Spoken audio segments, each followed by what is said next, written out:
Right at the start of this talk, we said that Java has different garbage collectors, and we can choose which garbage collector to use by passing a flag to the virtual machine.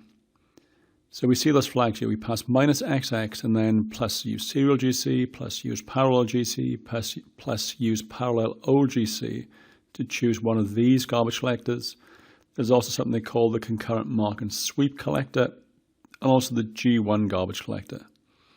And we'll take a look at how each of these collectors works now. So the first collectors we'll take a look at are the serial collector, the parallel collector, and the parallel old collector. These are all very similar, and they all work in a way that we've seen previously. So we have this concept of an Eden space, survivor space, old space. These mark and sweep algorithms, and then these are copy algorithm. Where they differ is the amount of concurrency each collector has. So the serial collector is single-threaded, which means this is a stop-the-world collector. So we stop everything and run the garbage collector. It uses mark and sweep, as we've seen previously. It does copying, as we've seen previously. And this collector is okay for small applications running on the client. It's not suitable for large-scale enterprise applications running on the server. The parallel collector uses multiple threads for a minor collection, but is a stop-the-world single thread for major collection. Apart from that, it uses the same process as the serial collector. So again, Eden spaces, survivor spaces, old spaces, it's exactly the same but on parallel threads. This collector is suitable for use on servers, as the concurrency helps the scalability of the collection, and we have fewer stop-the-world events. The parallel old collector is similar to the parallel collector, but it uses multiple threads both for minor and for major collections. So when we're collecting in the old space, we have multiple threads there as well. And these days, we tend to prefer to use this collector over the parallel collector. As with the parallel old collector, we are concurrent both during minor collections and during major collections.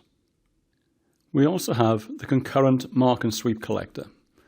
Now this collector only collects old space, so it only runs during a major garbage collection. And this collector is different to the previous collectors we've seen, in that it's no longer a bump the pointer allocation collector. If you remember earlier, we looked at how memory is allocated. In most circumstances, we allocate memory and then simply move a pointer along to the next place in memory, and the next allocation happens there. The concurrent mark and sweep collector no longer works this way.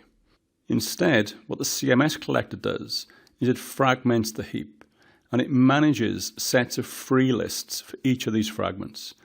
It tries to allocate the object into one of these fragments, and so has to check these free lists and update the free lists, and this in certain circumstances will cause the collector to run more slowly. However, it's designed to be a low latency collector, so the throughput should be much higher with this than it is with the parallel collectors and the parallel old collectors. The way the CMS collector works is that it goes through different phases. Some of these phases are stop the world, and some of them happen concurrently. So the phases are these. There's an initial mark phase, and this is a stop the world phase. And what this phase does is it follows all the root references and marks those objects. So this can happen very quickly. So it's just the root references that are followed here. There's then a concurrent mark phase. And the concurrent mark phase traverses the object graph of the objects that were marked in the original mark phase. This happens concurrently. We don't stop any threads. We're just running this alongside all the current threads in the application.